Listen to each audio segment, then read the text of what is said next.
뉴스데일리 베스트 시청자 여러분 안녕하세요. 저는 지금 충청북도 청주시에 와 있습니다. 제가 청주시에 와 있는 이유는요, 예고해드린 대로 대구 고등검찰청장을 역임하셨던 윤곽근 변호사님을 만나뵈러 왔습니다. 제가 예전에 문재인 탄핵본부 대표 김준규 씨를 만나서 촬영을 할 때 대전시 유성구에 가서 촬영을 한 적이 있었는데요. 제 개인 유튜브 채널명이 런닝 앵커인 만큼 전국 각지로 열심히 뛰어다니면서 다양한 활약을 하는 모습을 보여드릴 수 있도록 하겠습니다. 그럼 윤곽근 전 대구 고검장님을 모시고 많은 이야기 나눠보도록 하겠습니다.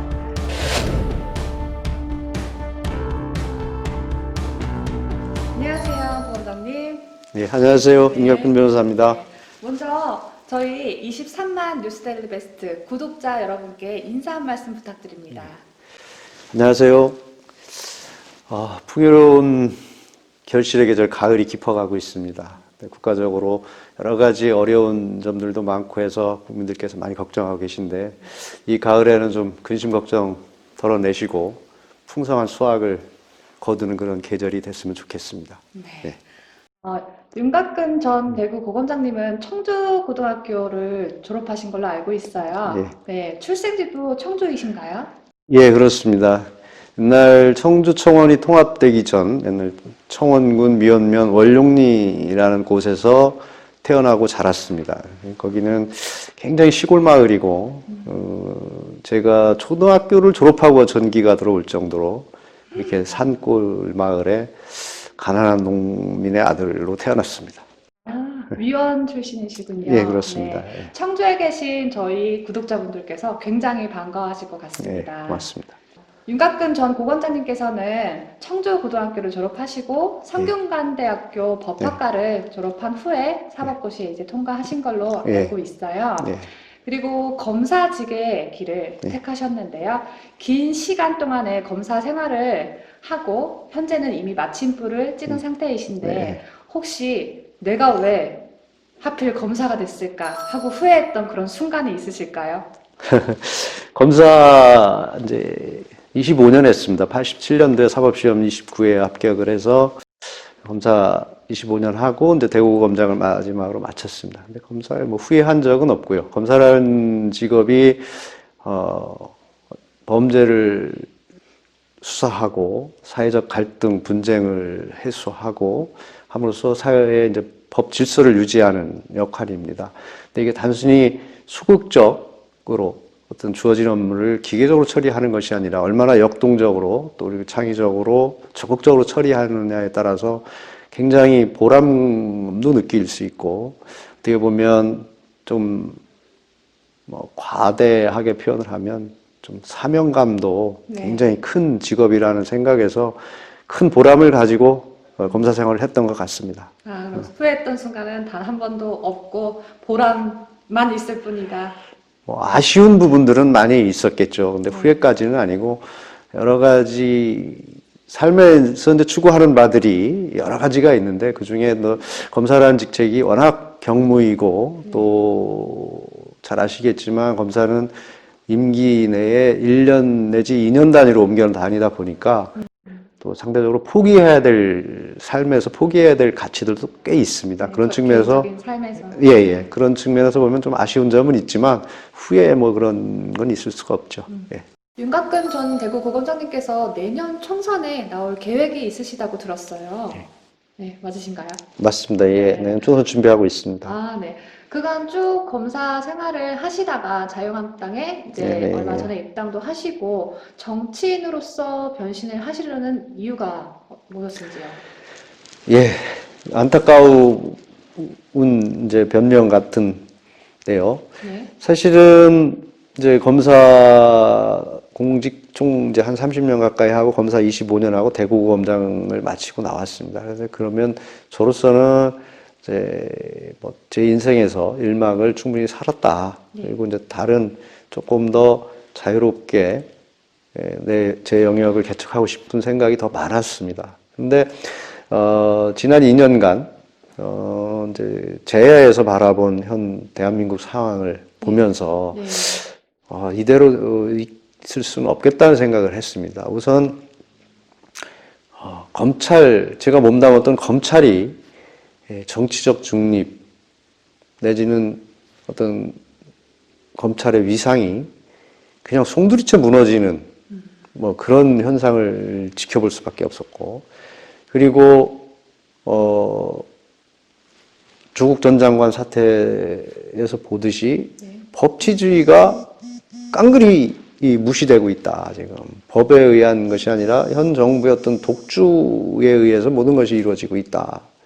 그러니까 수사가 어떤 불법에 대해서 수사가 돼야 되는데, 이게 수사가 불법보다는 어떤 과거로 보면 한목적적인 직무 수행에까지도 부당한 부분, 즉 부당한 부분까지 수사가 진행되는 게 아닌가 하는 이런 안타까운 현상들을 좀 봤고요. 그리고 우선 가장 시급한 게 경제가 지금 붕괴되고 있습니다. 경제 붕괴되는데 무슨 검사 출신이 무슨 상관이냐 뭐 이러는데, 우선 경제가 붕괴되는 원인 중에 지금 여러 가지들이 있겠지만, 그냥 제가 비전문가 입장에서 볼 때 이 정부가 들어서서 추진하고 있는 각종 경제 정책들, 뭐 소득 주도 성장 문제, 그리고 52시간 문제, 최저임금 문제, 탈원전 문제, 또 뭐 대일본 경제 정책 문제, 이런 부분들이 상당히 잘못 운영이 되면서 경제가 뭐 아주 뭐라 그래야 되나, 단기간 내에 막 붕괴되고 있습니다. 근데 모든 국민들이 그런 여론이 비등한 걸로 알고 있어요. 그러면 정부 내지는 국가를 운영하는 세력들은 그런 여론을 반영하고 실제 결과를 보면서 정책을 전환한다든지 수정을 해서 나라가 제대로 운영될 수 있도록 해야 되는데, 어떤 각종 뭐 여론조사가 정확한 건지 모르지만 여론조사라든지 정확하진 않다고 저희가 얼마 전에 뉴스에 내보냈어요. 여론조사 지지율이라든지 어떤 지금 국회 내에 어떤 의석 분포, 뭐 민주당만으로는 안 되지만 소위 말하는 뭐 2중대, 3중대 동원해서 밀어붙이고 뭐 이러다 보니까 그냥 독주를 한다는 거예요, 지금 현 정부가. 그렇다면 이거는 국가가 풍전등화다. 뭐 좀 과장됐는지 모르지만 위험하다. 과장 절대 아닙니다. 그래서 이 부분을 적어도 국가 정책 운용 그리고 검찰을 제자리로 돌려놓는 역할을 누군가는 해야 되겠다. 그 역할을 아직 저도 좀 이제는 거기에 일익을 담당해야 되겠다. 그럼 내년 총선에 결국은 지금 집권 여당을 견제할 수 있는 그런 어떤 야당의 승리가 꼭 필요하다. 그런데 뭐 죄송한 말씀이지만 기존의 정치권에서 하는 행동들이나 돌아가는 상황을 보면 뭐 그렇게 낙관적이거나 긍정적으로 보이지 않습니다. 그래서 그 속에 들어가서 결국은 조금 더 일을 해야 되겠다. 그래서 결국은 공직 생활의 어떤 봉사라는 표현을 많이 쓰는데, 그 봉사를 해야 될 시간이 아직 끝나지 않았구나. 숙명이다. 이런 생각으로 정치를 하겠다는 결심을 하게 됐습니다. 개인적으로는 저도 엄청난 번민도 하고 순간순간 저에 대한 능력과 어떤 저의 무슨 여러 가지 여건들을 보면서 할 수 있을까 하는 뭐 의심도 하고 자문도 해보지만 그래도 해봐야 되겠다 이런 생각이 저를 정치로 이끄는 것 같습니다. 말씀하신 지역구 이제 상당구는 자유한국당 중진인 정우택 의원의 지역구인데요. 공천 과정부터 좀 쉽지 않을 거라 예상이 됩니다. 어떻게 자신은 있으신지요? 말씀하신 대로 뭐 걱정하시는 분들이 많이 있습니다. 그러나 뭐 자신감이 있으니까 선택을 한 것이고, 또 그 이전에 상당구를 선택할 수밖에 없는 이유가 네. 제가 정치를 하려고 하는 이유와도 너무 연결이 돼 있어서 다른 지역을 생각할 수 없다 이렇게 말씀을 드립니다. 우선은 과거 그 한국당 소위 말하는 이제 보수 쪽이 네 번의 선거에서 이제 16명이죠. 4명, 4개 선거구에 네. 4명씩이니까 16명인데, 그 2승 14패를 했습니다. 그리고 최근에 보수 정당이 선거에서 역대로 이런 적이 없었는데 3연패를 했어요. 네. 그게 이제 국회의원 선거, 대통령 선거, 지방선거. 네. 보통은 대통령 선거에 지면 국민들이 견제 심리가 발동을 해서 국회의원 선거에서는 이제 뭐 대통령 선거, 야당을 지지한다든지 네. 또 국회의원 선거에서 그런 성향이 벌어지면 또 지방선거에서는 또 반대당을 한다든지 이런 현상이 있었는데 최근 3번의 선거에서는 다 졌습니다. 네. 그 청주 지역을 놓고 보면 2승 14패인데 모든 분들이 선거 후보적 측면에서 인물 측면에서 상대방 후보들에게 뒤진 게 아니냐 뭐 이런 부분이 하나 있고 네. 또 한 가지는 지속적 출마에 따른 피로 그리고 후보 분열 뭐 이런 것들이었습니다. 그래서 변화돼야 된다. 변화만 하면 보수 쪽에서도 승산이 있다. 근데 실제로 지난 4번의 선거에서 표를 분석해 보면 전체적으로 표가 박빙이거나 보수가 더 우세했는데도 불구하고 선거에 지는 현상들이 많이 벌어졌어요. 그것은 곧 공천이 잘못됐거나 네. 어떤 한국당의 전략이 잘못됐다. 이렇게 봅니다. 그러면 이제는 한국당이 내년 총선에서 여당을 견제하기 위해서는 승리를 해야 된다고 아까 말씀드렸습니다. 그러려면 청주 지역의 승리를 위해서는 청주가 바뀌어야 됩니다. 네. 모든 인물도 바뀌어야 되고 어떤 선거 전략도 바꿔야 됩니다. 그런데 청주의 정치 1번지는 상당구입니다. 그럼 상당구에서부터 변화가 시작되지 않으면 나머지의 변화를 기대하기는 어렵다. 하는 게 제 판단이었습니다. 그래서 상당구를 선택한 것이고, 실제 이제 선거를 출마해야겠다는 결심을 하고 지역민들을 만나면서 민심의 흐름을 파악해 본 결과도 제 생각과 일치를 했습니다. 이제는 바꿔야 된다. 어떤 피로도, 기여도에 대한 회의론, 뭐 이런 것들이 많다는 것을 느꼈습니다. 그렇다면 선거라는 것은 곧 민심을 대변하는 것인데 민심이 그런 흐름으로 가면 그 민심에 따라야 된다는 게 제 생각입니다. 그럼 민심이 그런 흐름으로 가는데 제가 따른다면 공천 문제도 자동 해결되지 않을까 하는 생각이 드는 것이죠. 그리고 우선 시대적 흐름도 민심만 그런 것이 아니라 민주당도 지금 30% 신인 가점을 비롯해서 뭐 3선 이상인가 뭐 고령자들 다 출마 공천을 안 주겠다 해서 엄청난 변화를 좀 시도하고 있습니다. 네. 그럼 한국당도 적어도 민주당만큼 내지는 그것보다 더 많은 변화를 해야 내년 총선에 승산이 있습니다. 그러려면 청주가 바뀌어야 되고 청주가 바뀌려면 상당히 바뀌어야 됩니다. 그러면 공천이 어디로 갈지는 결국은 청주 시민들이 결정하는 것이기 때문에 물론 정우택 의원님께서 4선이시고 네. 도지사도 하셨고 장관도 하셨고 여러 가지 뭐 역량도 훌륭하시고 경험도 풍부하시지만 이제 그 부분에 대해서는 이 지역에서 활용하시는 부분보다 좀 더 큰 무대에서 활용하실 수 있는 기회를 가지시고 이 청주 문제는 지역에 있는 사람에게 맡겨주셔도 되지 않을까. 그러면 이제 더불어민주당과 이제 예. 입당하신 자유한국당이 좀 폭을 더욱더 좁히려면 어떤 점들을 더 보완해야 된다고 생각하시나요? 예, 이제 자유한국당이 우선은 체질을 개선해야 됩니다. 체질을 개선해서, 체질 개선을 해야 됩니다. 이게,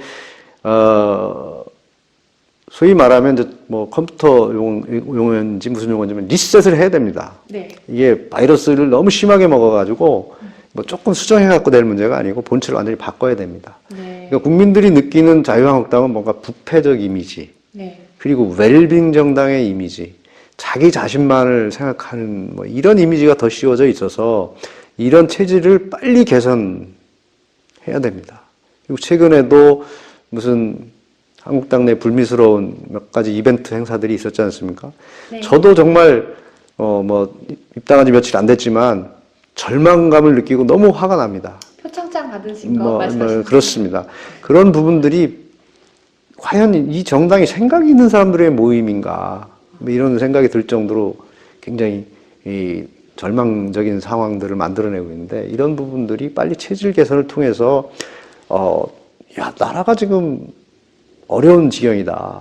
우리가 정치인으로서 어떤 나라의 일을 보는 사람으로서 이걸 빨리 해결하고 국민들로 하여금 편안하게 생활하고 국민들의 어떤 경제적인 생활 수준을 높인다든지 어떤 선진국 진입을 만들어내야 된다. 이런 절실함을 좀 가져야 된다. 절박함을 가져야 된다. 저는 그렇게 생각합니다. 그러니까 그것은 곧 정치를 직업으로 하거나 어떤 명예로 하는 문제들, 네.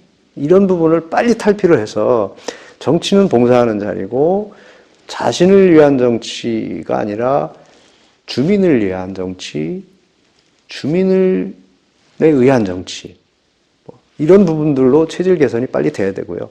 그렇게 하기 위해서는 사고방식들도 바뀌어야 되지만 무엇보다도 결국은 이제 사람의 생각이라는 게 하루아침에 안 바뀌지 않습니까? 그럼 사람을 바꿔야 된다. 그럼 세대 교체 내지는 변화, 엄청난 공천의 어떤 혁신이 일어나야 된다.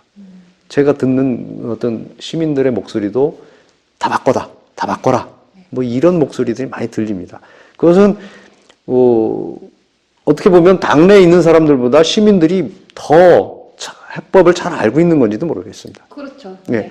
그러니까 뭐 자기 눈에 뭐 들보는 못 본다고 하듯이 네. 이 자기 문제가 되면 훨씬 더 시야도 좁아지고 귀도 먹고 이러는 것 같고 제3자가 되고 객관적으로 떨어져서 보면 보이는 뭐 그런 현상일 수도 있는데, 그런 측면에서는 국민들이 좀 더 무서운 책찍을 가지고 자유한국당을 해초리를 좀 쳐줘야 되지 않는가, 그런 생각이 듭니다. 현 시점의 최대 과제라고 할 수 있는 보수 우파 대통합에 대한 질문입니다. 예, 예. 내년 총선이 다가오면서 보수 우파 통합에 대한 이슈의 강렬도가 점점 더 높아지고 있는데요. 일단 황교안 당대표와 나경원 원내대표는 지속적으로 성역 없는 보수 대통합을 주장하고 있는 반면에 지금 자유우파 일각에서는 탄핵 당시에 당을 뛰쳐나간 바른미래당 유승민 계는 절대 받아들여서는 안 된다라는 의견이 많습니다. 총선을 앞두고 보수 우파 대통합에 대해서는 또 어떤 생각을 가지고 계신지요? 이게 약간 이제 모순적인 상황에 직면해 있습니다. 그러나 해결책은 저는 있다고 봅니다. 우선은 아까 말씀드렸듯이 집권 여당의 독주를 막기 위해서는 야당의 승리가 절실히 필요하다. 그럼 승리의 전략 중에 하나로 통합이 반드시 필요하다는 데는 동의를 합니다. 네. 그 통합의 방법이 무엇인지에 대해서는 좀 더 고민을 해봐야 되겠지만, 그런데 통합의 장애가 되는 요인의 탄핵 문제를 찬성했느냐 반대했느냐 문제로 가서는 곤란하다. 저는 그 부분에 대해서는 스스로 그 당시에 제대로 처신하지 못한 사람들이 물러나 줘야 되는 문제인데 그걸 기대하기는 어렵고, 결국은 아까 얘기했듯이 체질적인 측면, 가치 지향적인 측면에서 올바른 생각을 미래지향적으로 하고 있느냐 하는 기준에 맞춰서 오히려 탄핵을 찬성했느냐 반대했느냐 보다는 대한민국을 앞으로 제대로 된 정치를 할 수 있는 기준이 무엇이냐, 가치관이 제대로 형성되어 있느냐, 그리고 이 정치를 하려고 하는 자세가 바르냐, 미래 4차 산업혁명 시대를 이끌어갈 수 있는 어떤 비전이 있느냐, 뭐 이렇게 좀 더 가치지향적인 그리고 미래지향적인 관점에서 사람을 선별해서 공천을 함으로써 야, 이 좀 당이 바뀌었다. 그리고 저 사람들에게는 일을 맡겨도 되겠다. 이러면 그게 뭐 탄핵을 찬성했느냐 반대했느냐는 어느 정도 일반 국민들로부터는 네. 불식되지 않을까 생각합니다. 물론 그쪽에 극단적으로 치우쳐 있는 사람들을 모두 아우르기는 힘들겠지만 네. 일반 대부분의 국민들은 수긍하지 않을까 그런 생각은 드는데 이 부분은 너무 현실적인 문제와 연결이 돼 있어서 제 머릿속에 있는 것 갖고 해결책이 되기는 어려울 것 같습니다. 결국은 하여튼 결론적으로 보면 통합은 어떤 야당 지금 정권의 독주를 막기 위한 야당 승리를 위해서는 필요하다.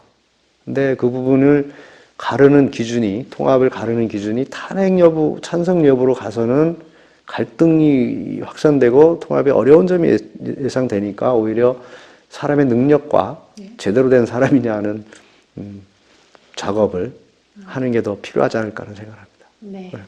탄핵 문제는 법리적으로 절차적으로 많은 문제점을 안고 있습니다. 결국 어차피 탄핵 문제는 역사적으로 다시 한번 정확한 진상을 밝혀서 이게 제대로 된 것인지 평가를 받아야 되는 문제가 있습니다. 2015년으로 좀 돌아가 볼게요. 이제 2015년에 대검찰청 반부패부 부장으로 명전을 하셨고, 그리고 같은 해 12월에 대구고등 검찰청장이 되신 거잖아요. 그러다가 이제 그 이듬해 2016년이죠. 우병우 전 수석의 특별수사팀 팀장으로 발령이 되셨어요. 네, 당시에는 이른바 우병우 황제 조사다 이런 논란이 있었는데 결국 이제 그에 대한 문책성 인사로 문재인 정권 교체 이후에 법무연수원 연구위원으로 자천이 되신 걸로 알고 있어요. 네, 맞으신가요?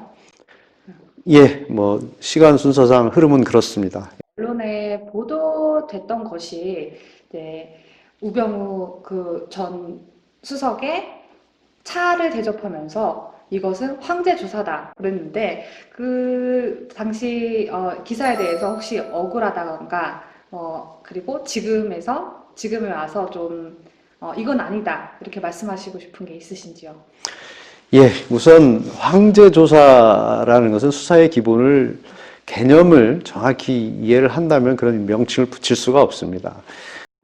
소환 단계에서 이제 뭐 우병우 전 수석이 이제 언론인들과의 어떤 시선 마주치면서 보인 행동 그리고 팔짱 낀 게 이제 사진에 촬영되면서 뭐 그런 이름이 붙었는데 전혀 그런 황제조사일 수가 없고요. 우선은 이제 차 대접한 것들을 얘기를 하는데 관행적으로 중요 사건 수사에서 중요한 피의자들이 오면 수사 책임자가 방에서 차 한잔 하면서 수사 협조도 부탁하고 그다음에 이제 당사자들이 하고 싶은 얘기도 좀 들어서 수사에 반영하는 절차를 관행적으로 해왔습니다. 그 우병우 수사 사건에서도 그때 이제 상대방이 있었습니다. 이석수 전 이제 특별감찰관이 있었는데 마찬가지로 이석수 감찰관이 왔을 때도 차 한잔 하면서 똑같은 그 대화를 하면서 수사를 좀 잘 협조해달라는 부탁을 했던 것이고, 그 마찬가지 연장선상에서 우병우도 그 일환의 하나인 것 뿐이지, 우병우 수석이 뭐 수석이라서, 그리고 저랑 뭐 연수원 동기라서 특별 대우를 한 그런 게 전혀 없고요. 그리고 이제 조사 과정에서 팔짱 낀 사진이 나와서 이제 상당한 오해를 받았는데 그 부분에 대해서는 그런 모습들이 국민들에게 비춰서 마음을 불편하게 해드리고 또 국민들로부터 지탄을 받는 그런 상황이 벌어진 것에 대해서는 죄송스럽게 생각합니다만 그 부분도 그렇습니다.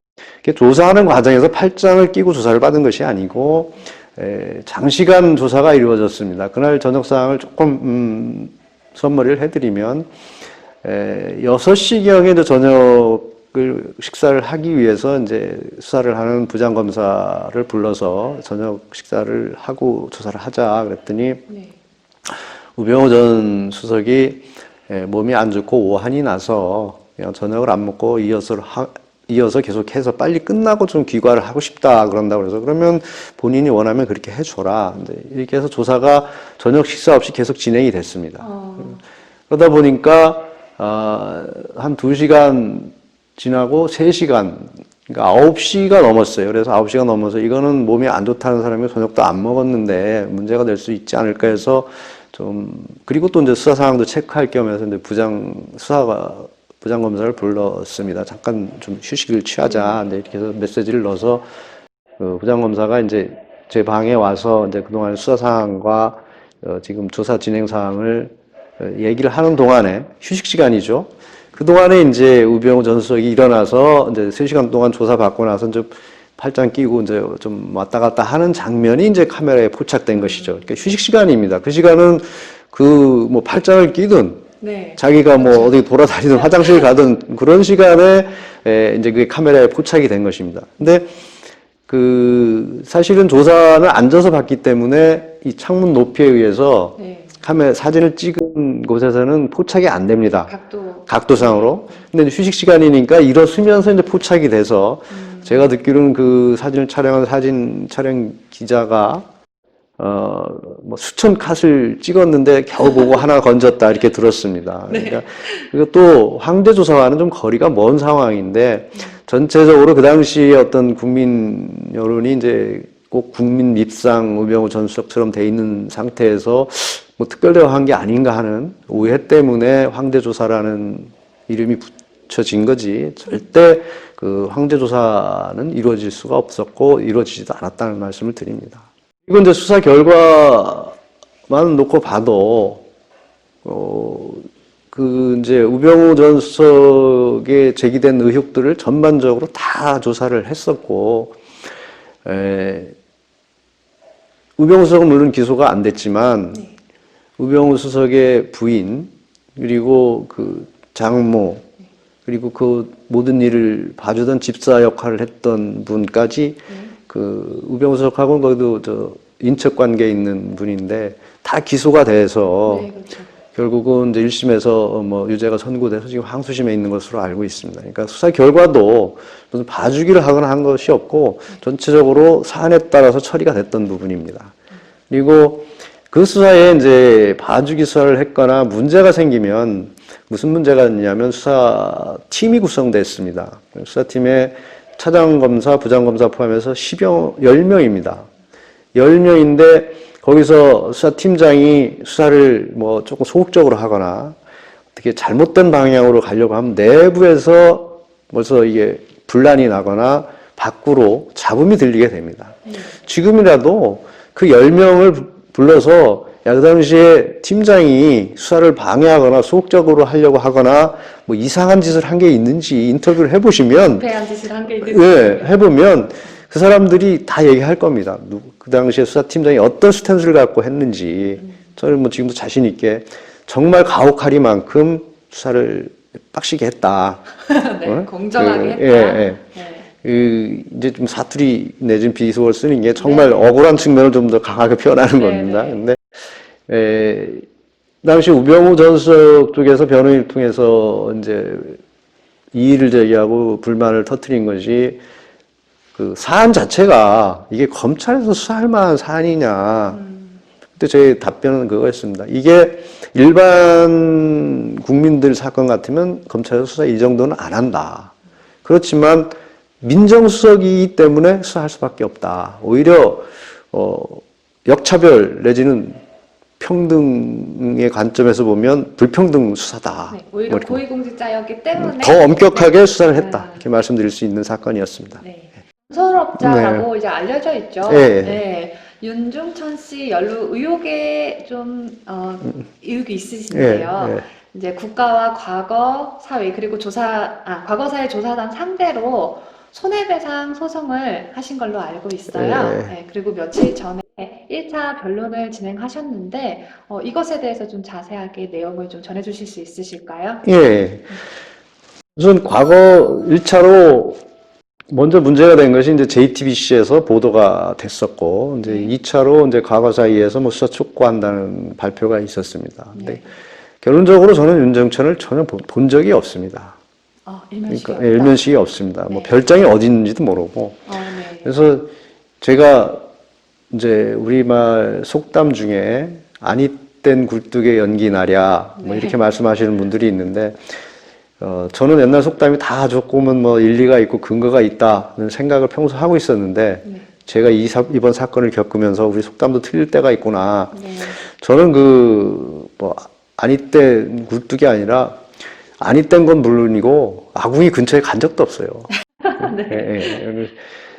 그런데도 불구하고, 이제 저렇게 된 이유가 무엇일까를 생각해 보면, 네. 결국은 이 정부의 프레임에서 네. 언론과 과거 사이가 장단을 맞춘 게 아니냐. 그게 무슨 말씀이냐면, 결국은 이제 제가 반패부장을 하고 강력부장을 하고 중앙지검 13차장을 하고 대구고검장을 할 때가 이제 과거 정권이었습니다. 그게 이제 검찰의 요직이라는 자리를 과거 정권에서 했단 말입니다. 네. 그럼 과거 정권을 어떻게 해서라도 흠집을 내고 욕을 먹이고 적폐청산에 굴레를 씌워야 되는 문제가 있고, 네. 또 한 가지는 그 집요하게 저를 박영선 의원을 비롯한 사람들이 황교안 라인, 황교안 사단에 의한 인사 특혜 이러면서 황교안 사단으로 분류를 하고 있었습니다. 전혀 근거 조선처기업 부장관 박영선 예. 말씀하셨죠? 네. 전혀 근거가 없는데 그런 문제 제기를 하고 있었습니다. 근데 단지 이제 황교안 현 대표께서 네. 이제 대학 동문이라는 이유로 그렇게 자꾸 굴레를 씌우는 것 같은데, 근데 어쨌든 지금 황교안 전 총리께서 지금 대표를 맡고 있지 않습니까? 네. 그럼 거기에 이제 황교안 사단이라는 저를 또 흠집 내야 되는 그것도 또 이유 중에 하나가 아닌가. 그래서 지금 집권 여당이 짠 프레임에 두 개, 언론과 과거 사이가 노란한 거다. 저는 그렇게 생각을 하고 있고요. 그래서 저는 즉각적으로 사실이 아니기 때문에 네. JTBC 보도한 기자와 진행자인 손석희 씨를 그러세요? 고소를 했고, 네네. 민사소송도 제기를 했습니다. 네. 그리고 이제 과거사위 발표하고 나서 과거사위 위원장과 거기 위원, 그다음에 조사단 검사를 상대로 고소를 하고 민사소송을 제기를 한 상태입니다. 근데 고소 사건은 지금 첫 번째 언론사를 상대로 한 게 3월 달에 고소를 제기했는데 아직 고소인 조사도 안 하고 그냥 방치되어 있는 상태. 올해 3월 달에 했는데 형사소송법상에 보면 고소사건 3개월 내에 처리하도록 되어 있는데, 네. 그거 지금 그래서 검찰 개혁이 필요한지도 모르겠습니다. 그래서 그게 아직도 지금 조사도 안 되고 있고, 이제 민사소송만, JTBC를 상대로 한 민사소송은 2번 진행이 됐고요. 네. 그 다음에 국가를 상대로 제기한 소송은 지난 금요일 날 1번 진행이 됐습니다. 지금 그런 상황인데, 제 입장에서는 고소사건과 이 민사소송이 빨리빨리 진행이 돼서 빨리 사실이 규명되기를 바라죠. 왜냐하면 저는 일면식도 없으니까요. 그러네요. 피해자가 되신 거네요. 네. 그놈의 JTBC. JTBC가 문제입니다. 최근에 조국 법무부 전 장관 부인 정경심 교수가 조사를 받는 과정에서 그거야말로 우리 이제 보수 우파 시민분들의 시각에서는 그거야말로 황제 조사가 아니냐, 특별한 혜택을 받는 그런 조사다, 이렇게 보는 시각이 굉장히 많았어요. 비공개 소환 조사라든지 그 특혜를 받은 1호 대상이 또 공교롭게도 본인의 부인이었잖아요. 그리고 또 남편이 장관직을 사퇴한다는 소식을 듣자마자 조사 중에 조사를 중단하고 집으로 귀가 조치를 해줬단 말이에요. 근데 일반 국민이 만약에 이렇게 조사받다가 내 남편이 회사를 그만뒀대요 하고서 그냥 보내주는 그런 조사가 있겠습니까? 그거야말로 특혜를 본 것 아니냐라는 말들이 굉장히 많은데요. 이번 정경심 교수의 수사를 지켜보시면서 전직 고검장님께서 바라보시는 시선은 어떠셨는지 궁금합니다. 지금 말씀하신 대로 엄청난 특혜가 이루어진 것이죠. 근데 이제 이걸 특혜라고 하기 이전에 먼저 짚어봐야 될 게 있습니다. 이게 검찰 개혁이 엄청난 화두로 떠오르면서 검찰 개혁의 일환으로 포트라인도 폐지하고 비공개 소환 이런 게 생겼습니다. 근데 이건 1호라는 관점에서 보는 게 아니라 왜 갑자기 검찰 개혁이 이렇게 급부상을 했느냐. 이 검찰 개혁 문제가 검찰 개혁보다 지금 하급한 현안들이 훨씬 많습니다. 경제 문제도 그렇고, 외교 문제도 그렇고, 특히 이제 구체적 사안으로 보면 뭐 탈원전 문제, 그리고 너무 많죠? 일본과의 갈등 문제, 뭐 이런 문제를 제치고 검찰 개혁이 과연 1등 현안이냐? 전 전혀 그렇지 않다고 보거든요. 결국은 이제 조국 장관을 임명하면서 문제가 불거지기 시작하고 현안들이 의혹의 단계를 지나서 범죄 혐의가 드러나기 시작하면서 수사가 착수된 겁니다. 수사가 착수되니까 이걸 방어하기 위해서 결국 꺼내든 카드가 검찰개혁이고, 검찰개혁 중에 그 수사 방해적 관점에서 접근한 것이 이제 1호로 탄생하게 되는 거죠. 포토라인도 배제하고 비공개 소환도 하고 뭐 인권을 집중 강조하면서 조사받다 간다든지 조서의 서명 날인도 안 한다든지 이런 그러니까 예전 같으면 전혀 상상도 못한 일들이 벌어진 거예요. 근데 인권을 그렇게 중요시하고 검찰 개혁을 부르짖었던 이 정권이 자기들의 문제가 아니고 그 이전에서는 어떻게 했는지를 지켜볼 필요가 있어요. 우리가 살펴볼 필요가 있습니다. 적폐서라는 명분으로 정말 그 편파, 별건 수사, 가혹한 수사, 무자비한 수사, 먼지털이 수사.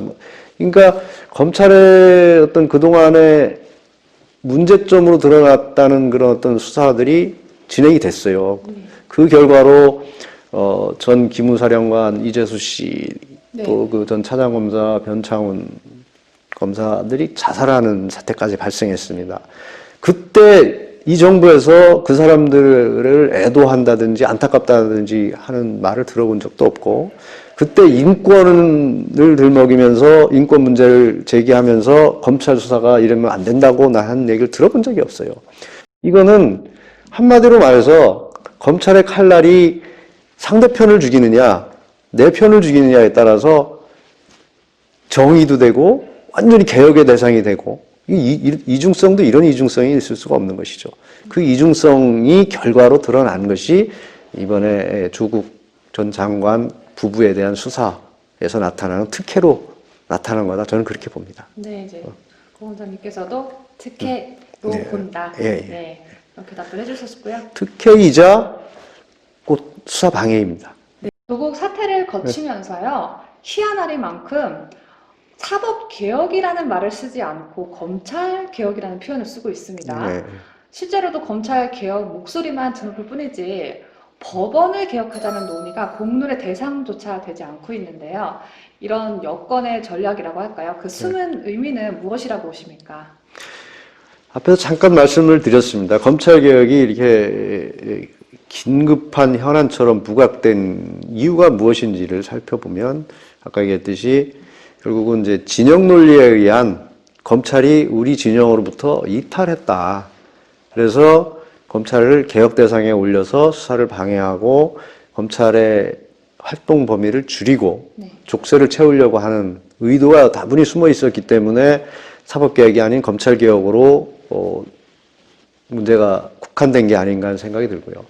말씀하신 대로 지금 이제 형사법 체계 전체를 개혁을 하려고 들면 검찰의 수사와 이제 경찰 수사와 검찰 수사, 법원의 이제 재판, 이제 3단계의 절차가 있는데 이게 전체적으로 하나로 유기적으로 연계돼서 개혁이 돼야 되는 부분이지 검찰만 똑 떼어내서 개혁할 부분은 아닙니다. 이거는 형사법 체계가 이 가치가 충돌하는 부분들이 있습니다. 견제와 균형이라든지 인권의 문제, 그리고 실체적 진실을 어떻게 제대로 규명할 것인지 하는 효율성의 문제, 이런 것들이 충돌하기 때문에 세계는 같이 돌아가야 되는 것이지 검찰만 떼어서 할 수 있는 부분이 아닙니다.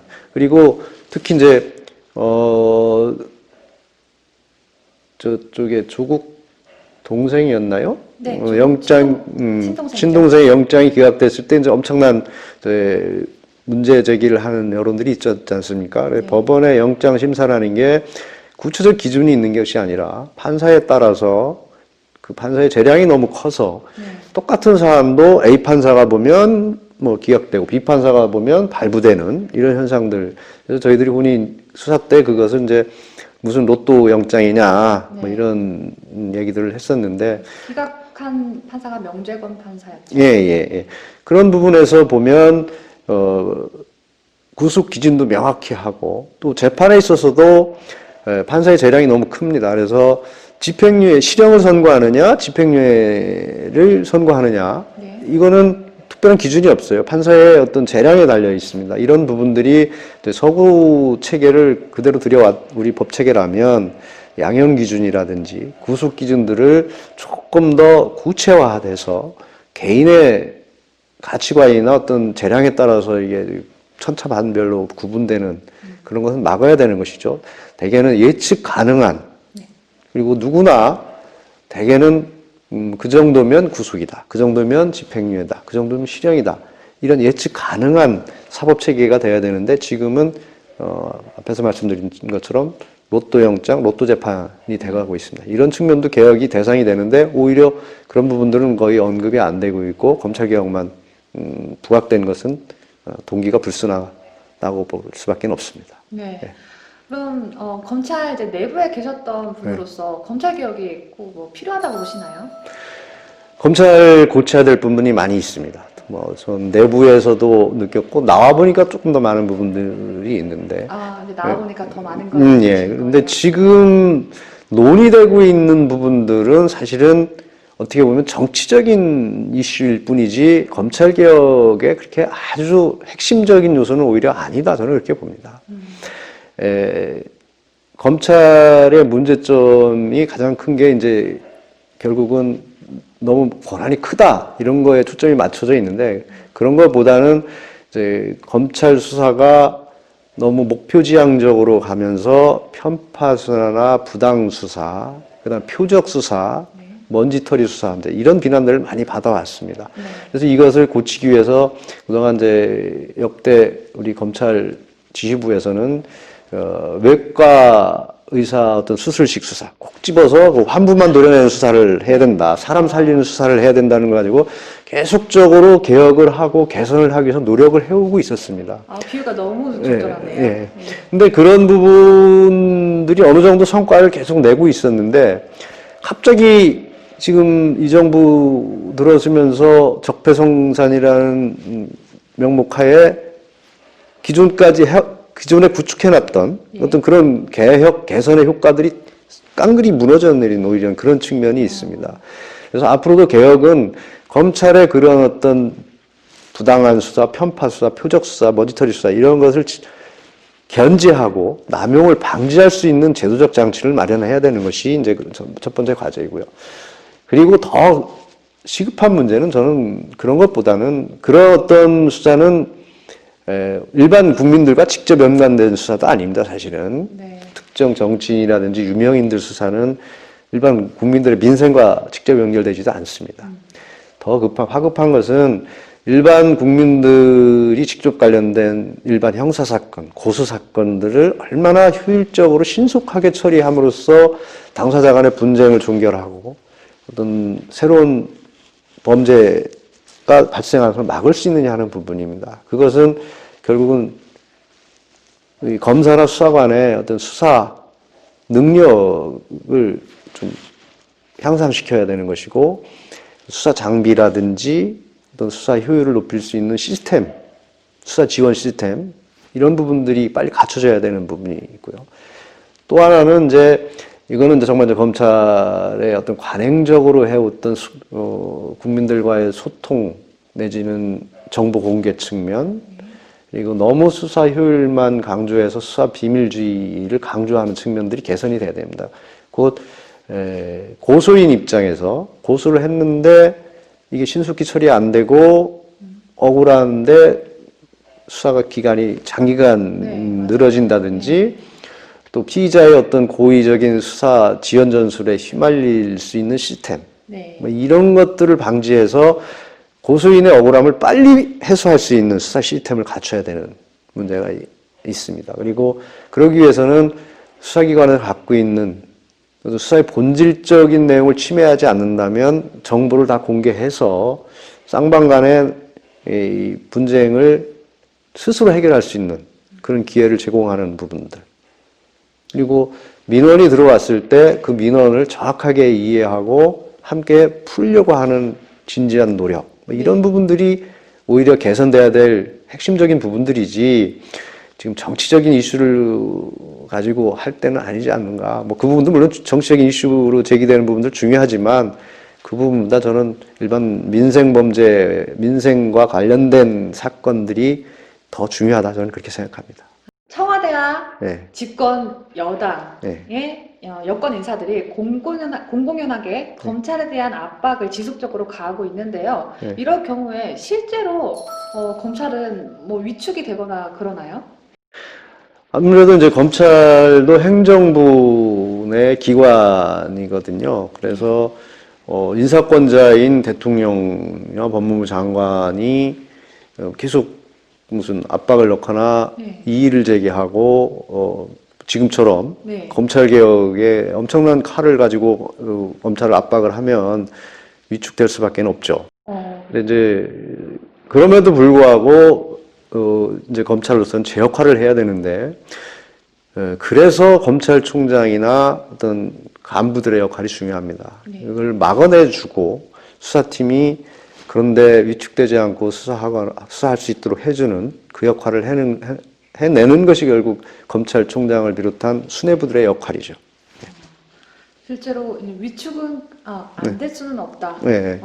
저는 굉장히 궁금하더라고요. 네. 굉장히 궁금했습니다, 개인적으로. 근데 이제 아까 말씀드렸듯이 수뇌부에서 그런 어떤 외압을 막아주는 역할을 많이 하면 네. 조금 더 밑에서는 힘을 내는 것이고 그게 안 되더라도 위축이 된다고 해서 수사가 또 축소되거나 왜곡되기보다는 검사의 속성이라는 것이 이제 어떤 진실을 추구하고 범죄를 진압하고 뭔가 정의를 세운다는 사명감들은 다 강합니다. 그래서 오히려 고무공처럼 더 튀어오를 수도 있어요. 그러니까 위축됐다고 해서 위축돼가지고 소극적으로 되고 이렇게 변한다는 의미는 아니고 그만큼 시간이 더 걸릴 수는 있어요.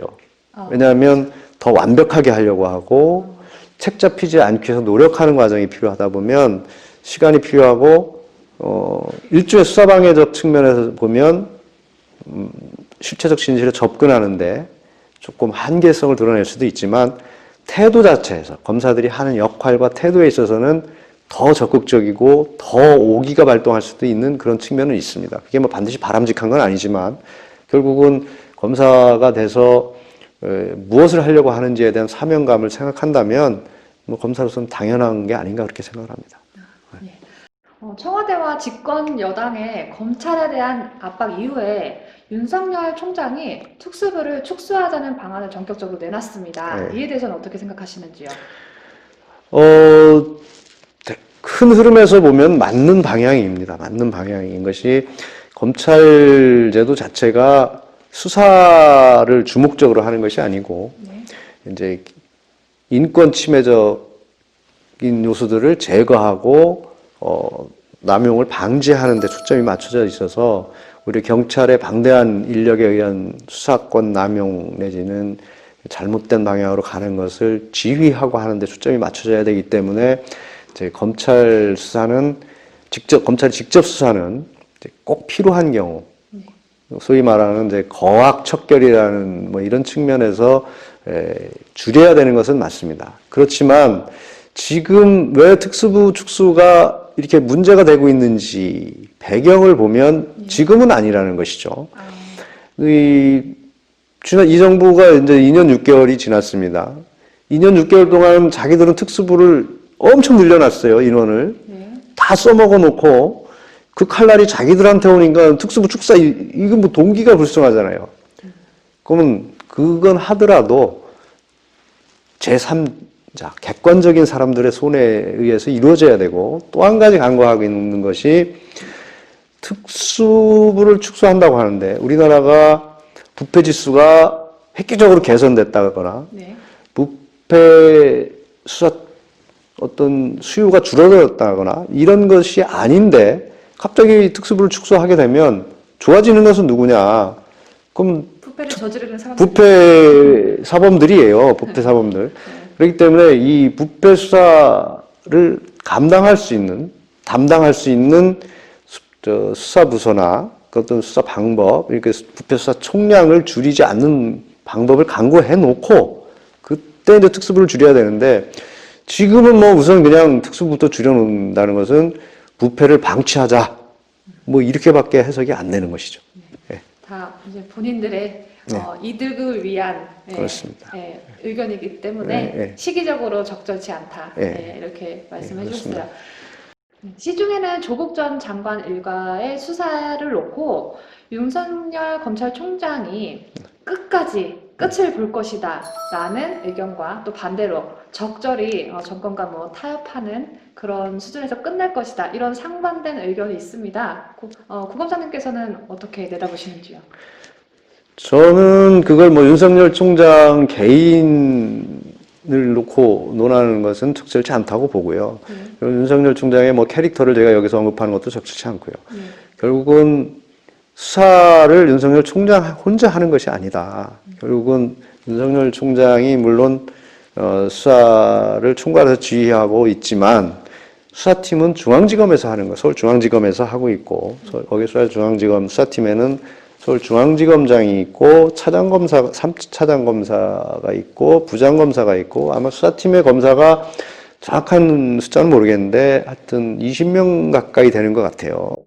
그럼 이 수사팀들이 전체를 통제를 하고 조정을 해서 뭐 사실과 다른 수사를 하거나 수사를 당연히 해야 될 부분을 못하게 하거나 또 수사를 잘못된 방향으로 이끌어가거나 또 거꾸로 생각하면 수사가 안 되는 걸 뭐 끝까지 하게 하거나 이렇게 불편부당한 그러니까 잘못된 방향으로 이끄는 게 저는 불가능하다고 봅니다. 그러니까 윤석열 총장의 상당한 부분의 어떤 영향력은 있겠지만 그 윤석열 총장 혼자 힘으로 뭐 이것을 전체 비틀어서 간다든지 아니면 그냥 곧바로 뭐 직진한다든지 이런 것들이 곧 혼자의 힘만으로 되는 것이 아니라 그 수사팀 전체의 역량과 같이 흘러갈 것이다. 저는 그렇게 보기 때문에 결국은 사자성어로 하면 사필귀정의 결론을 내리라고 저는 검찰을 그렇게 믿습니다. 그러면 뭐 봐주기 수사를 할 거다라고 뭐 정해놓거나 그런 게 아니라 그 있는 사건 그대로를 네. 수사를 할 것이다. 네, 저는 이렇게 봅니다. 예. 조국 전 장관이 사퇴한 후에요. 네. 청와대와 여권 그리고 좌파 성향 언론 매체에서는 조국 전 장관이 사법개혁에 엄청난 족적을 남긴 것처럼 홍보했어요. 그리고 홍보 영상도 드라마틱하게 만든 거 혹시 보셨나요? 보지 못했습니다. 아, 예. 그래요? 엄청난 그 광고 CF처럼 이렇게 사퇴할 때 그렇게 만들어서도 내보내기도 했었는데요. 조국 전 장관과 여권이 검찰개혁의 불쏘시개라고 자화자찬하신 것에 대해서 어떻게 생각하시는지요? 아, 정말 불쏘시개라고 하고 사퇴를 했잖아요. 예, 정말 말장난이고 말도 되지 않는다고 생각합니다. 이게 엄청난 개혁을 했다는 부분 먼저 말씀을 드리면 예. 지금 결국은 포토라인 폐지하고 피의사실 공표 못하게 하는 부분, 네. 뭐 그리고 조사 시간 제한하고 하는 부분, 뭐 아주 지엽적인 부분들이에요, 사실은. 오히려 중요한 것은 아까 얘기했듯이 검찰권이 남용 안 되도록 하는 부분, 뭐 편파 수사나 부당 수사 뭐 이런 부분들인데, 근데 이 부분은 법을 개정하지 않고도 충분히 할 수 있었던 부분들이에요. 대통령령이나 훈령을 개정하면 되는 부분이었어요. 그러면 조국이 아니라 대통령이나 전에 법무부 장관이 이 정권 오히려 출범 당시 힘 있을 때 네. 그때 그냥 야 이거 빨리 해라. 그냥 끝나는 거예요. 근데 무슨 지금에 와서 그거를 했다고 하는 건 나는 조국 전 장관이 아니면 안 된다고 하는 나는 자기들 스스로 말의 모순에 빠져버리는 거예요. 그럼 전에 법무부 장관은 허수아비였습니까? 그렇죠. 그거 대통령이 임명한 장관이었어요. 그때 야 포토라인 없애라. 피의사실 공표는 당연히 금지되어 있는 거예요. 그건 처벌 범죄예요. 아, 네. 그리고 뭐 비공개 소환 뭐 이런 거 하지 마라. 집권 초기에 했으면 더 잘 됐습니다. 그거. 근데 그때는 왜 안 했느냐? 그때는 우리 편을 수사하는 게 아니라 상대편을 수사하고 있었으니까 그걸 이용해야 되니까 오히려 권장했다고까지는 그렇게 해석을 하고 싶은 생각이 듭니다. 네, 좀 내돌 한 분이죠. 예, 예. 그러니까 그런 부분을 가지고 뭐 뭐 35년에 걸칠 걸 뭐 하루아침에 했다 뭐 이런 건 정말 국민들을 현혹해도 너무 현혹하고 국민들을 너무 무시하는 처사다. 저는 그렇게 봅니다. 국회 가서 입법 사항이라면 또 국회가 방해를 해서 추진을 했는데 그걸 성공시켰다. 그럼 인정을 하죠. 아, 대단하다 말이야. 그렇지만 이거는 국회하고도 전혀 관련이 없고 그냥 대통령령 개정하고 국무회의에서 의결하면 되는 거예요. 그리고 법무부 훈령 그거 바꾸면 되는 거고. 근데 그거를 이제 와서 해놓고는 본인이 엄청나게 그 조국 장관이 안 했으면 안 됐다 뭐 이렇게 얘기하는 것은 그 사실관계를 알면 법리적인 관계나 사실관계를 알면 금방 알 수 있는 부분들이죠. 그건 국민을 현혹하는 겁니다. 한 달 했는데요. 네. 무슨 본인이 임기 다 채우고 사퇴한 것 같은 그런 뉘앙스를 풍기고 사퇴를 했어요. 그 중에 이제 불쏘시개 역할을 한 건 맞죠. 근데 불쏘시개 역할이 뭐 정말 개혁의 불쏘시개가 아니라 이 나라를 들 쑤시는 불쏘시개 역할을 한 거죠. 검찰 개혁이라는 어떤 동기가 불순한 그런 문제를 끄집어내서 검찰을 흔들고 어떤 자기들 수사의 어떤 소위 말하는 방어막, 요새 뭐 쉴드 친다고 하나요? 네. 쉴드 치는 역할의 불쏘시개는 충분히 한 거죠. 그로부터 어떤 진영 논리를 명확하게 구분해주고 자기들 세력을 결집시키는 효과. 네. 그리고 또 한 가지 이제 검찰이 향후에도 어떤 자기들 쪽으로 칼날이 오는 거에 대한 방어적인 측면, 이런 측면의 불쏘시개 역할이라면 저는 수긍을 합니다. 예. 현재 자유한국당은 공수처에 대해서 필사적으로 이제 반대하고 있습니다. 네. 아마 윤 전 고검장님께서도 당연히 반대하실 거라고 생각을 하는데요. 이 방송을 보시고 계신 시청자 여러분께 공수처 이래서 안 된다 이렇게 이해하기 쉽게 설명 좀 해주실 수 있을까요? 예. 우선 한국당에서 반대하기 때문에 뭐 제가 반대한다 이런 걸 떠나서 법리적으로 네. 그리고 현실적으로 네. 왜 공수처가 지금 문제가 돼야 되는지를 설명을 드리면, 우선 공수처를 설치하려고 하는 이유를 모르겠다. 근데 명분이 없다. 명분이 없습니다. 지금 이제 입법 발의 여당 측에서 입법 발의한 입법 취지, 예. 발의 취지를 보면 뭐 전직 검사장이나 현직 검사장이 구속되고 사법농단이 일어나는 부패 구조가 심각해져서 공수처가 필요하다. 네. 뭐 이런 게 있고, 또 한 가지는 검찰의 권한이 너무 세서 분산시켜야 된다. 이 대충 크게 두 줄기더라고요. 네. 우선 사법농단이나 현직 검사장도 구속되는 등의 부패 구조가 심각해진다. 그러면 부패 수사를 잘할 수 있는 팀을 만들어야 된다는 논리잖아요. 네. 근데 공수처는 결코 지금의 검찰보다 수사 역량이 뛰어날 수가 없어요. 응? 포인트되는 말씀이네요. 네. 네. 지금의 검찰이 훨씬 더 부패 수사 훨씬 잘합니다. 근데 이제 이해 충돌 문제를 얘기하는 것 같은데, 검찰이 자기 식구, 제 식구 감싸기를 할 거 아니냐, 네. 뭐 이런 문제를 얘기하는 것 같은데, 그런 부분들은 오히려 제가 경험에 의하면 현직 검사장이 구속됐다는데 그 검사장 탈탈탈 털어서 오히려 구속 기소해서 상당 부분 다 무죄가 나고 일부 유죄가 났는데 상당히 오랜 장기 실형을 받아서 지금 징역형을 살고 있어요. 예. 그리고 전직 검사장 얘기를 하는데 전직 검사장도 탈탈탈 털어서 구속돼서 실형을 살았고, 오히려 전직 검사장은 지금 공수처법에 의한 수사 대상도 또 아니에요. 그래서 이런 부분에서 보면 검찰이 자기 식구 감싸기 꼭 했다고 보기도 어려운 측면이 있고, 네. 그리고 또 한 가지는 이런 수사를 과연 제 식구 감싸기에 문제가 전혀 없느냐? 그럼 있다. 그러면 그걸 보완할 수 있는 제도가 있어요. 지금 특별검사 제도가, 상설특별검사 제도가 설치되어 있습니다, 우리나라에. 상설특별검사제도요? 예. 상설특검법이 지금 제정돼서, 이해관계가 충돌하게 되면 국회에서 의결하거나 법무부 장관이 이 요구에 의해서 특별검사에 의해서 수사를 할 수 있도록 돼 있어요. 그러면 검사가 문제가 되거나 판사가 문제가 되면 특별검사에게 수사하도록 하면 됩니다. 네.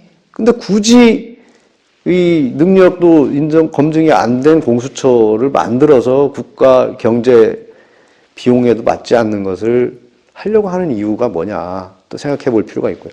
근데 두 번째 또 이제 검찰의 수사권이 너무 세서 권한을 분산시킨다고 하는데 이거는 방향 자체가 잘못된 겁니다. 검찰의 권한이 세면 검찰의 권한을 남용하지 못하도록 제도를 개선해야 될 부분이지 권한을 뺏어서 또 다른 공룡을 만들어내는 또 다른 괴물을 만들어내는 이거는 처음부터 방향이 잘못 설정되어 있는 거죠. 검찰 권한이 세니까 뺏는다? 뺏어서 다른 기관에 준다. 그 공수처가 또 괴물이 돼가지고 권한을 남용하면 또 뺏어서 또 다른 데 줄 거예요? 그 알을 낳고 알을 그럼 낳고. 그거는 말이 안 되는 얘기고요. 결국은 공수처를 만들려고 하는 동기가 무엇이냐. 결국은 이제 검찰이나 법원을 통제하에 두겠다는 의도 이상의 이하도 아니다. 저는 그렇게 봅니다. 결국은 지금 검사나 판사를 상대로 엄청난 고소고발이 이루어집니다. 네. 택도 아닌 사건들, 자기가 불이익을 받았다고 생각하면 예를 들면 검사가 처리한 사건에 고소인이 자기가 의도했던 대로, 자기가 목표했던 대로 수사 결과가 안 나오면 그냥 진정서 넣고 고소합니다. 지금은 인권위원회도 하고 다 하거든요. 검사가 피의자에게 돈 받아 먹었다든지. 이렇게 되면 지금은 객관적 근거나 이런 게 없기 때문에 인권위원회에서나 검찰에서도 확인해보고 아니면 그냥 중계를 하게 됩니다. 그러나 공수처가 생기면 그걸 가지고 이제 검사나 판사, 이제 재판도 이제 부당한 재판이라고 해서 진정서나 고소장이 접수되면 그걸 가지고 공수처에서 검사나 판사를 불러대기 시작하면 일을 할 수가 없어요.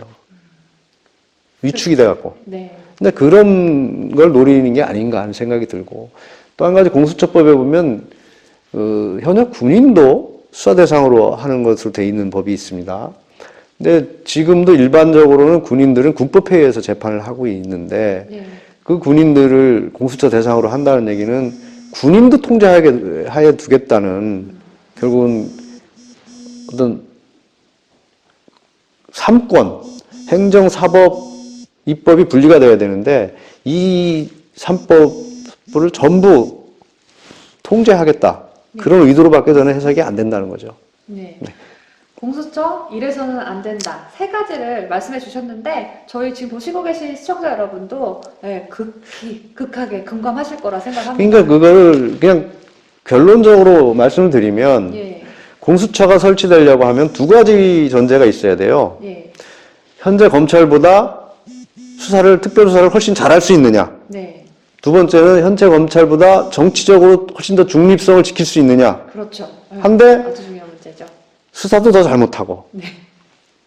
정치적 중립은 더 안 됩니다. 결국은 공수처장을 대통령이 임명하고 공수처장이 거기에 이제 공수처 내 검사나 수사관들이 임명하게 되거든요. 네. 그럼 공수처장이 어떤 성향인가에 따라서 코드형 인사, 편향적인 인사가 될 수밖에 없어요. 그러면 자기가 자기를 좋아하거나 자기랑 취향이 맞는 사람들만 모아놔도 견제할 수단이 하나도 없어요. 근데 일반적인 지금 경찰이나 검찰은 공개 시험을 통해서 모집을 해서 장기간 훈련도 받고 인사를 통해서 교류도 하고 하지만 네. 공수처는 그냥 공수처의 마음대로 뽑아서 한 군데서 그냥 오래 근무하는 거예요. 이건 문제가 반드시 부패하게 돼 있습니다. 그래서 외국에 이제 공수처 비슷한 제도를 갖고 있는 나라가 싱가포르, 홍콩, 대만, 인도네시아 이런 국가들이에요. 근데 예. 국가를 비교하는 게 적절한지는 모르겠지만 우리나라하고 시스템을 비교할 국가들은 아니라는 생각도 들고 그 나라에서도 공수처가 엄청난 문제를 야기하고 있습니다. 그러니까 정부를 비판한 공무원을 탄압하는 수사를 한다든지 불법 감청을 하거나 미행을 하는 어떤 불법적인 수사 방법을 사용한다든지 그리고 이 민간인 수사가 훨씬 더 많이 이루어진다는 것이죠. 그쪽 나라에서는 그런 문제점이 계속 야기되고 있고 지금 우리나라가 만들어 놓은 공수처법과 가장 근접한 게 중국의 감찰위원회 제도입니다. 근데 그 감찰위원회는 우리나라 거보다 훨씬 독립적으로 구성되도록 돼 있어요. 뭐 인민회의에서 그 감찰위원장인가를 이제 하도록 돼 있는데 임명하도록 돼 있는데 거기서도 이게 부정부패 척결을 명목으로 해서 어떤 국가 주석의 권력을 공고화하거나 정적을 제거하려고 하는 게 아니냐 이런 비난이 많이 일고 있어요. 그런 측면에서 보면 우리도 이게 공수처를 추진하는 의도가 무엇인지 한번 다시 생각해 볼 여지가 있다 생각합니다. 윤갑근 전 고검장님 모시고요. 많은 이야기 나눠봤는데요. 네, 마지막으로 저희 시청해주시고 계신 구독자 여러분과 그리고 이제 앞으로 이제 지금도 오늘도 청주에 계셨다가 이제 오신 거죠. 네. 청주에 와서 이렇게 고검장님이 이제 앞으로 선거에 나오실 지역에 와서 이렇게 촬영해서 굉장히 의미가 있는 것 같습니다. 저희 데일리베스트 시청자 여러분과 청주 시민 여러분께 마지막으로 인사 한 말씀 부탁드립니다. 나라의 주인은 국민입니다. 결국은 어떤 정치 세력도 국민으로부터 떨어져서 국민 위에 군림하거나 국민들을 피통치 대상으로 해서는 되지 않습니다. 그런데 지금 우리나라가 운영되는 상황, 처해 있는 상황을 보면 국민이 주인이 아니고 특정 세력들이 지금 국정을 좌지우지하면서 국민들이 혼란에 빠져 있고 나라가 굉장히 어려운 상황인 것으로 보입니다.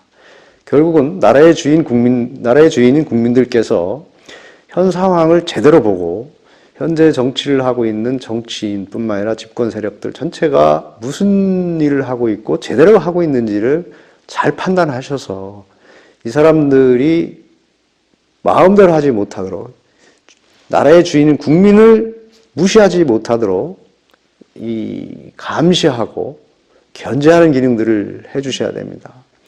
그럼으로써 나라의 어떤 어려운 상황도 극복을 하고 또 더 나은 미래 그리고 우리 이제 태어날 2세, 3세들이 영원히 살아갈 이 국토를 나라를 잘 보존하면서 더욱 세계에서 부러움받는 나라로 만들어갈 수 있지 않을까 생각합니다. 그 역할이 오롯이 이 국민들 몫이 아닌가 하는 생각을 하고요. 고향 청주 시민 여러분들께도 또 말씀을 좀 드리고 싶은 게 있습니다.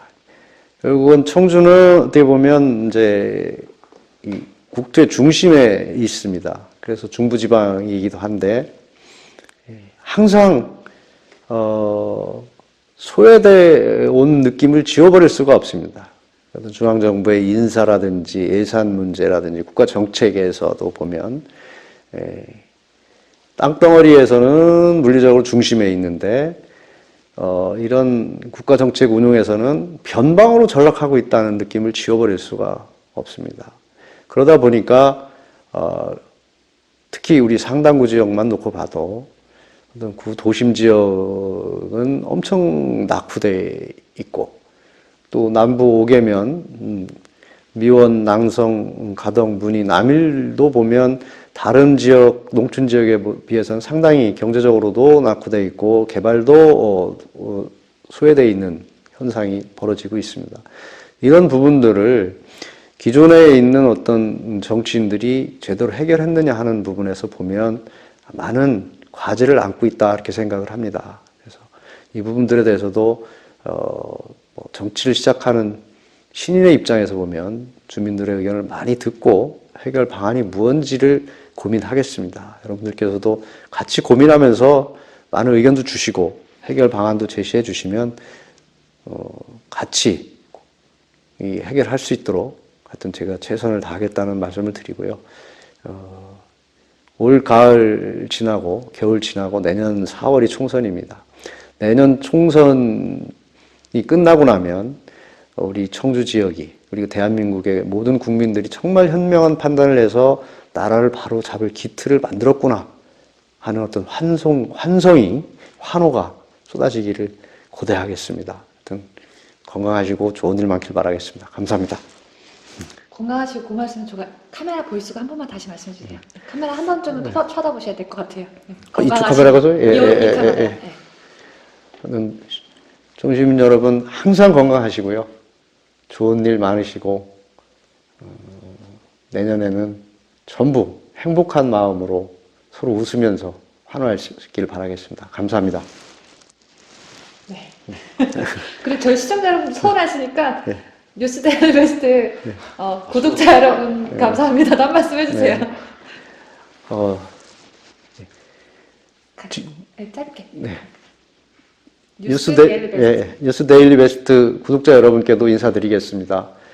뉴스데일리 이게 어려워요. 저도 어려워요. 괜찮아요. 지금 언론 환경이 굉장히 기울어진 운동장이라고 합니다. 일방적인 언론 보도로 인해서 여론이 왜곡되고 있고 또 잘못된 현상들이 버젓이 난무하고 통하는 그런 환경이 되고 있습니다. 뉴데일리 베스트 이런 언론들이 정말 제 역할을 다 해주시길 바라고 그 중심에 우리 뉴데일리 베스트 구독자분들이 있다는 생각을 합니다. 그건 죄송해요. 뉴데일리 아니고 뉴스. 뉴데일리도 따로 있어요. 우리가 이름을 이렇게 줘서 그러니까. 뉴스데일리 베스트. 하여튼 어디부터 해야 되나 그랬다. 짧게 안녕하세요. 네, 감사합니다. 뉴스 데일리 베스트 구독자 여러분들께서 우리 뉴스 데일리 베스트 이 유튜브 언론 이 환경을 대한민국 최고의 언론으로 만들어 주시길 부탁드리겠습니다. 저도 노력하겠습니다. 감사합니다. 시청해주신 여러분들 중에 아직 저희 채널을 구독하지 않으신 분 계시다면요. 구독 버튼 꼭 눌러주시고요. 그리고 알람 설정도 부탁드립니다. 저는 그럼 내일 오전 8시 뉴스로 다시 찾아뵙겠습니다. 시청해주신 여러분 감사합니다.